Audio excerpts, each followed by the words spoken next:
అధ్యక్ష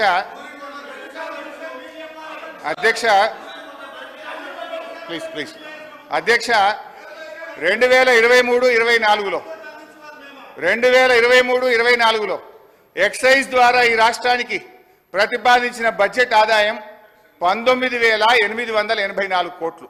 19,884 కోట్లు. ఇందులో ఏముంటుందంటే అధ్యక్ష, ఈ 19,884 కోట్లు ప్రతి 2 సంవత్సరాలకు ఒకసారి షాప్స్ యాక్షన్ పెడతాం. ఈ ఇయర్ ఉండదు షాప్ యాక్షన్స్, పోయినసారి అయింది, మళ్ళీ నెక్స్ట్ ఇయర్ వస్తుంది. అయితే ఆ షాప్ యాక్షన్స్ పెట్టినప్పుడు 2,000 కోట్లు అదనంగా వస్తుంది. అయితే ఈసారి ఆదాయం లేకపోయినా గౌరవనీయులైన భట్టి గారు ఎక్సైజ్ ట్యాక్స్ మీద వచ్చే ఆదాయం ఎంత 25,617 కోట్లు పెట్టారు. అంటే ఎక్సైజ్ సుంకం ద్వారా పోయిన సంవత్సరం కంటే 5,773 కోట్లు అదనంగా వస్తుందని చెప్పి ఈ బడ్జెట్లో ప్రవేశపెట్టారు. అంతేకాదు వ్యాట్ బై ఎక్సైజ్, వ్యాట్ రూపంలో మరో 2,760 కోట్లు ఎక్సైజ్ మీద ఆదాయం ఎక్కువ వస్తుందని పెట్టారు. అంటే పోయిన సంవత్సరం కంటే కూడా ఈ బడ్జెట్లో 5,773 ప్లస్ వ్యాట్ మీద 2,000 అంటే 7,773 కోట్ల రూపాయలు గత సంవత్సరం కంటే ఎక్సైజ్ మీద ఆదాయం ఎక్కువ వస్తుందని బడ్జెట్లో పెట్టారు. బడ్జెట్ మీద మొత్తం ఆదాయం ఎంత ఆశిస్తుంది తెలుసా అధ్యక్ష? ఈ ప్రభుత్వం ఎక్సైజ్ అండ్ వ్యాట్ కలిపి 42,000 కోట్ల 49 రూపాయలు ఎక్సైజ్ రూపంలో ఆదాయం సంపాదిస్తామని బడ్జెట్లో గౌరవ ఆర్థిక మంత్రి పెట్టారు. 42,000 కోట్లు అధ్యక్ష. అంటే గతంలో ఇదే భట్టి గారు ఇదే అసెంబ్లీలో మాట్లాడారు. అప్పుడున్నది 25,000 కోట్ల ఆదాయం, వీళ్ళు 42,000 కోట్లు చేసింది. ఇప్పుడు ఏం మాట్లాడినరో భట్టి గారు ఎక్సైజ్ మీద నేను వినిపిస్తా అధ్యక్ష. అంటే ప్రతిపక్షంలో ఒక మాట, అధికారంలోకి రాగానే మర్చిపోతారు. గ్రామీణ ప్రాంతాల్లో మద్యం సమస్య అత్యంత భయానకంగా మారింది. బెల్ట్ షాపులు పెట్టి జనాన్ని విపరీతంగా పీడిస్తున్నారు. దీని గురించి ఆలోచన చేయండి అధ్యక్ష. ఆ రోజు గ్రామానికో బెల్ట్ షాప్ ఉంది. ఇప్పుడు మీరు చెప్పే 42,000 కోట్లు కావాలంటే గల్లీకో బెల్ట్ షాప్ పెట్టారు. మీరు గల్లీకో బెల్ట్ షాప్ పెట్టే పరిస్థితి వచ్చింది అధ్యక్ష. ఇంకా అధ్యక్ష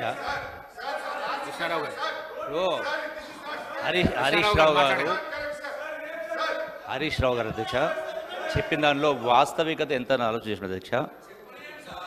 గతంలో 2023లో 19,000 ఆదాయాన్ని మాట్లాడినారు.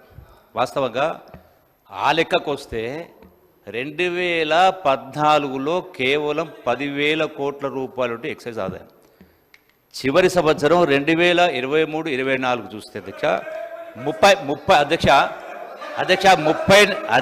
34,000 వాళ్ళ ప్రభుత్వ హయాంలో చివరి సంవత్సరము ఆదాయము 34,869 కోట్ల రూపాయలు ఆదాయం వచ్చింది అధ్యక్ష.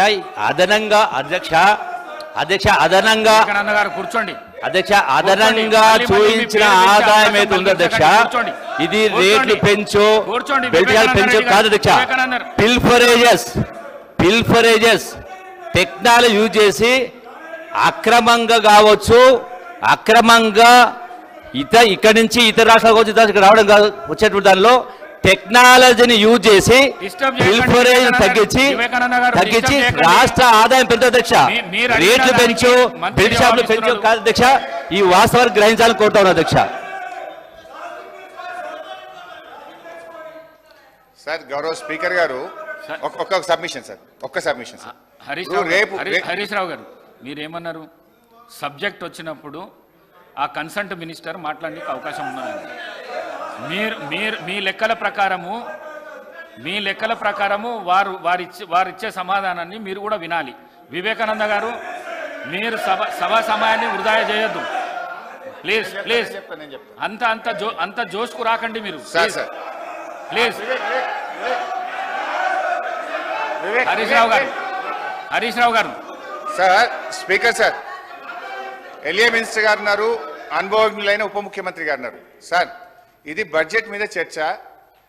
అబ్జెక్షన్ ఉంటే ఎల్ఏ మినిస్టర్ కానీ డిప్యూటీ సీఎం ఫైనాన్స్ కానీ లేవాలి అధ్యక్ష. రేపు పద్దుల మీద చర్చ ఉంది. పద్దుల మీద రేపు చర్చ ఉన్నప్పుడు కన్సర్న్ మినిస్టర్స్ని చెప్పమనండి, అభ్యంతరం లేదు. ఇప్పుడు నేను ఒక్క శాఖకు ఒక మంత్రి లేస్తే నేను ఇప్పుడు 32 శాఖలు మాట్లాడాలి, అందరు లేస్తారా మంత్రులు? They have to answer. రేపటి నుంచి పద్ధతులు ఉన్నాయి, దాని మీద మాట్లాడమనండి. ఒకటి, ఇప్పుడు ఏదైనా చెప్పాల్సి ఉంటే డిప్యూటీ సీఎం చెప్పాలి, నేను డీవియేట్ అయితే ఎల్ఏ మినిస్టర్ గారు మాట్లాడాలి, లేదా సభానాయకుడికి అవకాశం ఉంటుంది.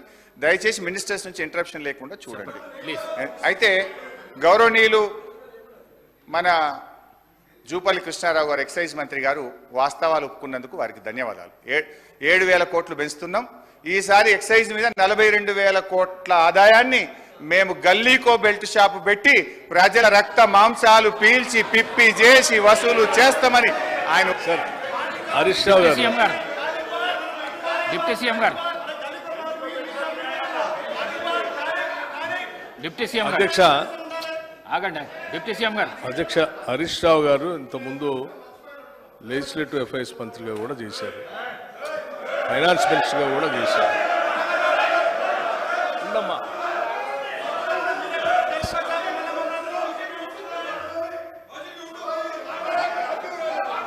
శ్రీహరి గారు, సభలో ఇవాళ 10 సంవత్సరాలు వాళ్ళ ఆర్థిక విధ్వంసం చేసి రాష్ట్రాన్ని అప్పులపాలు చేసి అసలు ఈ రాష్ట్రంలో పనిచేస్తున్నటువంటి ఉద్యోగస్తులకి జీతాలు కూడా ఇవ్వలేనటువంటి కటకటలాడే పరిస్థితులు ఈ రాష్ట్రాన్ని నెట్టేస్తే ఇప్పుడే కొద్దిగా ఘాట్లో పెట్టి నెల మొదటి తారీఖున వాళ్ళ జీతాలు ఇస్తూ ఇటు వ్యవసాయాన్ని, సంక్షేమాన్ని, పరిశ్రమల్ని, హైదరాబాద్ నగరాన్ని, మహిళల్ని, యువతని అందరినీ దృష్టిలో పెట్టుకొని ఒక ఆలోచనాభరితమైనటువంటి బడ్జెట్ను ప్రవేశపెడితే రాష్ట్ర వ్యాప్తంగా ప్రజలందరూ హర్షిస్తూ ఉన్నారు. కానీ హరీష్ రావు గారు ఒక్కడికి మాత్రం చాలా కంటగింపుగా ఉంది అధ్యక్ష. ఏంది రాష్ట్రాన్ని బాగు చేయటం కోసం ఇట్లా బడ్జెట్ పెడతా ఉన్నారు, మాలాగా ఆదాయాన్ని అంతా రకరకాల మార్గాల్లో ఖాళీ చేస్తే అయిపోయేది కదా, ఇదేంది అని వారు మాట్లాడుతూ మేము వాస్తవాలే మాట్లాడతాం, మాదంతా విన్న తర్వాత మీరు చెప్పండి అన్నారు. నేను సైలెంట్ కూర్చొని రాసుకుంటున్నాను. ఏం చెప్పారు? లేచి ఎక్సైజ్ మంత్రి గారట లేచారట, వారు 7,000 కోట్ల ఆదాయాన్ని పెంచడానికి గల్లీ గల్లీ బెల్ట్ షాప్ పెడతాం, మేము పెంచుతామని వారు చెప్పారట. ఇప్పుడే కదా అందరు విన్నారు కదా అధ్యక్ష, ఆ మాట ఏమన్నా అన్నారా వారు? ఇంతకంటే అన్యాయంగా ఉన్నది లేనట్టు లేనిది ఉన్నట్టు ఈ రాష్ట్ర ప్రజలకి భ్రమలు కల్పించి 10 ఏళ్ళు రాష్ట్రాన్ని సర్వనాశనం చేశారు. ఇప్పుడు మళ్ళీ మొదలుపెట్టారు, 5 నిమిషాల్లోనే భ్రమలు కల్పించడానికి ప్రయత్నం చేస్తున్నారు. ఇది ఎక్కడ అన్యాయం అధ్యక్ష? మీరు వాస్తవాలు జాగ్రత్తగా రాష్ట్ర ప్రయోజనాల కోసం క్రిటికల్ ఎనాలిటికల్గా మేము పెట్టిన బడ్జెట్ మీద ఇగో దీన్ని పెట్టారు, ఈ శాఖకి ఇది సరిపోలేదు, ఈ శాఖకి తగ్గించారు, ఈ శాఖ పెంచారు, దీనివల్ల యువతకు నష్టం అవుతుంది, దీనివల్ల 72,000 కోట్లు పెట్టడం వల్ల వ్యవసాయానికి నష్టం జరుగుతుంది, అంత పెట్టకుండా ఉండాల్సి ఉండే, మాలాగా ఏదో 15,000-20,000 కోట్లు పెడితే బాగుండేది, లేకపోతే హైదరాబాద్ నగరానికి 10,000 కోట్లు పెట్టారు, ఎందుకు పెట్టారు అనవసరం, దీన్ని గాలికి వదిలేస్తే మాలా కొద్ది వర్షం రాగానే మొత్తం మురుగునీళ్ళు అంతా రోడ్డు మీదకి వచ్చి ఇబ్బంది పడేవాళ్ళు, అట్లా చేయాలి. కానీ ఇదంతా ఏందని చెప్తే కొద్దిగా బాగుంది. ఇవన్నీ వదిలేసి ఏదేదో మాట్లాడుతున్నాను. నేను ఇప్పటికి కూడా చెప్తా ఉన్నాం, మీరు చెప్పేదాన్ని ప్రతిదాన్ని వింటా ఉన్నాం. అసలు మేము ఏమనుకున్నాము, ఇంత బాగా బడ్జెట్ పెట్టాము, సరే ఈ బడ్జెట్ మీద నిన్న వారు బడ్జెట్ వినడానికి వచ్చారు కదా, ఎల్ఓపి గారు వచ్చారు కదా, వాళ్ళు వచ్చి ఏమైనా మాట్లాడతారేమో, ఏమైనా ఉంటే విని సమాధానం చెప్దాం అనుకున్నాం. వారు రాలేదు. రాకపోగా వీరు మాత్రం వారు రాలేదు, బాధ్యత లేదని దీని ద్వారానే స్పష్టంగా అర్థమవుతుంది. వాళ్ళు ఏదో మాట్లాడరు కాబట్టి గుడ్డగాల్చి మీదేసి పోదామనంటే ఎట్లండి? ఇది కరెక్ట్ కాదు హరీష్ రావు గారు. మీరు పద్ధతిగా మాట్లాడితే మేము డెఫినెట్గా సమాధానం చెప్పడానికి సిద్ధంగా ఉన్నాడు. సో ఫైనల్గా బట్టి గారు కూడా డిస్ప్యూట్ చేయలే. ఒక విషయంలో మాత్రం ఎక్సైజ్ మంత్రి గారైనా ఉప ముఖ్యమంత్రి గారైనా 7,200 కోట్లు ఈ గత సంవత్సరం కంటే ఈ సంవత్సరం 7,200 కోట్ల రూపాయలు. సార్ మేము మళ్ళీ చెప్తా ఉన్నాను సార్, ఇట్లా సభను తప్పుదోవ పట్టించడానికి కానీ ఈ రాష్ట్ర ప్రజలను తప్పుదోవ పట్టించడానికి కానీ ప్రయత్నం చేస్తే ఇది సరైన పద్ధతి కాదు అధ్యక్ష. నేను మళ్ళొకసారి వారికి విజ్ఞప్తి చేస్తూ ఉన్నాను, నేనటో ఒప్పుకున్నాను అటు వారు చెప్పిన దానికి ఏ ఒప్పుకున్నాను అధ్యక్ష మీ ముందే కదా మాట్లాడింది అంటే ఇంతకంటే పచ్చిగా నేను అనకూడదు మరి అబద్ధం అని ఇంతకంటే సత్యదూరమైనటువంటి మాటలు ఎంత భయంకరంగా ఇట్లే భ్రమలు కల్పిస్తే ఎట్లా అది హౌస్లో నిమిషాల్లోనే రోజులు కూడా కాదు నిమిషంలోనే ఎంత భ్రమలు కల్పిస్తే ఎట్లా సార్ ఇప్పుడు నేను ఏం తప్పు చెప్పలేదు అధ్యక్ష పోయిన ఆర్థిక సంవత్సరం కంటే ఈ ఆర్థిక సంవత్సరం ఎక్సైజ్ మీద 7,200 కోట్ల రూపాయల ఆదాయం పెరుగుతుంది ఈ సంవత్సరం 42,000 కోట్ల రూపాయలు ఎక్సైజ్ మీద మేము ఆదాయం తెచ్చుకుంటామని బడ్జెట్లో పెట్టారా లేదా బట్టి గారిని చెప్పమనండి మళ్ళీ ఒకసారి చెప్తా మీకు లెక్కలన్నీ మీరు మాట్లాడేటప్పుడు అయినా మీరు తొందరపడుతున్నారు కాబట్టి చెప్తున్నాను ఇప్పుడే చెప్పండి అప్పటిదాకా ఎందుకు ఎక్సైజ్లో మేము ఆక్షన్ పెట్టాము గత సంవత్సరం అందుకే మాకు ఆదాయం పెరిగింది ఈ సంవత్సరం కదా పెట్టాల్సింది నిజమే మేము కూడా అనుకున్నాం ఈ సంవత్సరం కదా ఆక్షన్ పెట్టాల్సింది మీరు ముందే ఎందుకు కూశారు అధ్యక్ష ముందే ఎందుకు కూశాను ఎందుకు కూశారు మీరు ఈ సంవత్సరం పెట్టాల్సిన ఆక్షన్ మేము ముందే ఎలక్షన్ కంటే ముందే ఎందుకు పెట్టుకున్నారు అంటే ఏదో దాంట్లో ఎంత దొరికితే అంత దోసుకుందాం అనే ఆలోచన మీది అది తప్ప ఇంకోట రెండోది నేను ఇంకోటి చెప్తున్నా ఏంటి అధ్యక్ష టానిక్